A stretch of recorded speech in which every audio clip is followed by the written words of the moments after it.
大家好，我是阿丽。天热的时候总想吃一碗冰冰凉凉的凉虾，今天分享个凉虾的做法。要想吃凉虾就不用出去买了。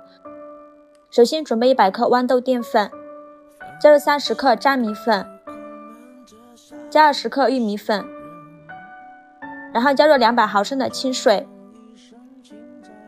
给它搅拌均匀，搅拌至细腻粘稠无颗粒状的面糊就可以。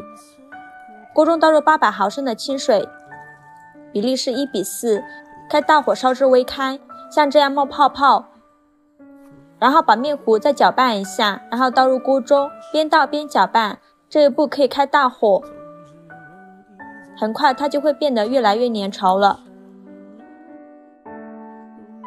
搅拌至这样粘稠透明的状态就可以。准备1碗冰水，再放上像这样有漏洞的篦子，然后舀入1勺面糊倒在上面，沿着孔它就会漏下去。如果有大一点的漏勺，就用漏勺会更方便。像这样我们的凉虾就做好了。锅中倒入80克红糖，加入50克冰糖，再倒入200毫升的清水，然后挤入半个柠檬汁儿，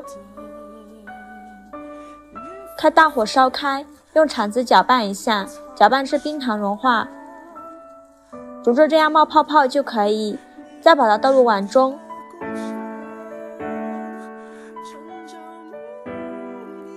放冰箱冷冻1小时，然后用漏勺把凉虾控水捞出，装入小碗中，倒入放凉的红糖水，再撒一些花生碎点缀一下，还可以增香。清凉爽口的红糖凉虾就这样做好了。这样一碗凉虾在我们这里卖5块钱一碗，自己在家做成本不到1块钱，而且健康又美味，做法也是非常的简单。喜欢的朋友就赶快收藏起来吧，谢谢您的支持。